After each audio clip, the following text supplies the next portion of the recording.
Huling Ledger, isang dekada nang namumuhay sa mga anino ng blockchain analytics, si Xavier Hartman, hinahabol ang mga anomalya na kadalasang binabaliwala ng iba.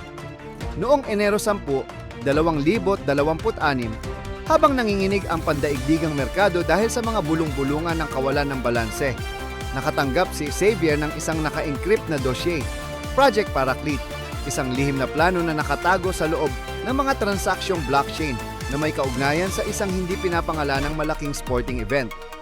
Binanggit sa file ang isang laban na gaganapin sa Enero 16, 2026, isang engkwentro sa lightweight division sa pagitan ng dalawang umuusbong na mandirigma na kilala sa pampublikong talaan bilang Willie Halverton at Romar Palesco.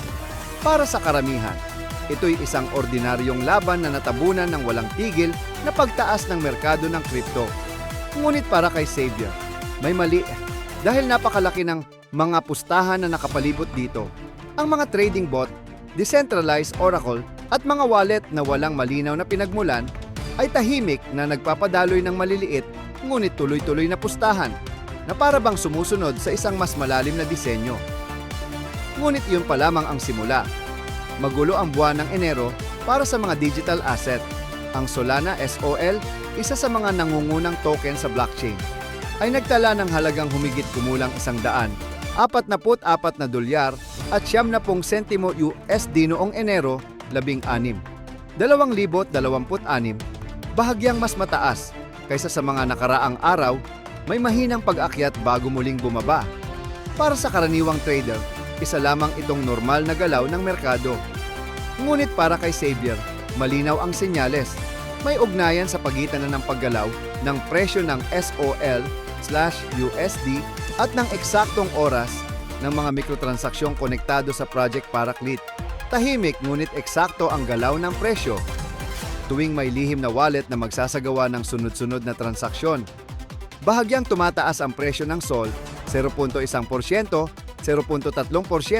at minsan halos 1% sa loob lamang ng ilang minuto.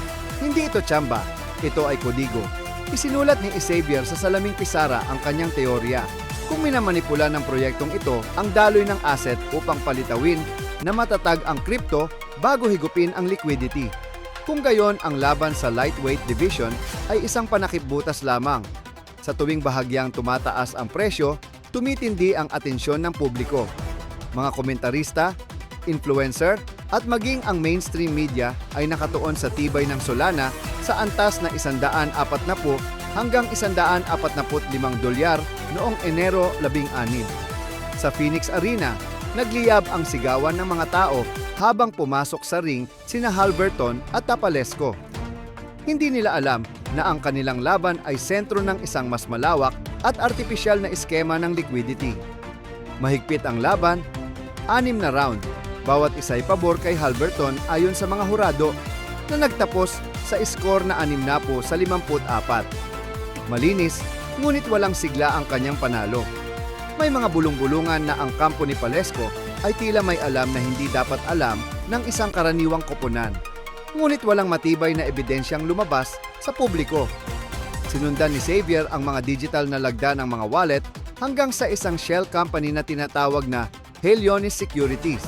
Nakarehistro sa isang bansang halos imposible ang transparency.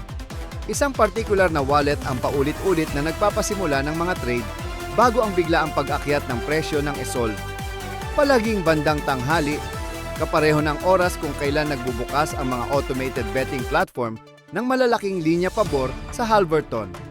Sa mas malalim na pagsusuri, natuklasan ni Xavier ang mga lihim na mensahe na nakabaon sa metadata ng mga transaksyon, mga naka-encrypt na ASCII code na, matapos i-decode, ay naglalaman ng mensaheng Object Plan Alpha.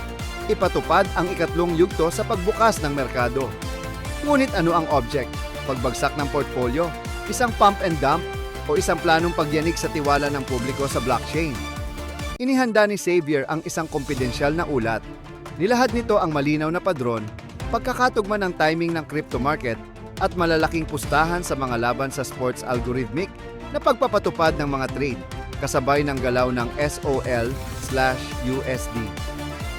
Malapit sa $144 na dolyar at 50 sentimo, Noong Enero 16, isang lihim na ugnayan ng mga merkadong inaakalang walang koneksyon, ngunit ang pagbubunyag nito ay nangangahulugang magiging kaaway siya ng mga makapangyarihang nilalang na hindi niya nakikita, at doon nagsimulang tumunog ang kanyang telepono. Hindi kailanman pinagdugtong ng publiko ang mga piraso. Nagpatuloy ang pag-ikot ng presyo ng Solana sa paligid ng mahahalagang antas, humigit kumulang $100 at $40 hanggang $100 at $50 sa mga sumunod na araw, kasabay ng pag-aalinlangan ng mas malawak na crypto market. Ngunit alam ng mga taong tulad ni Xavier na sa ilalim ng makinis na mga price chart ay may mga lihim na landas.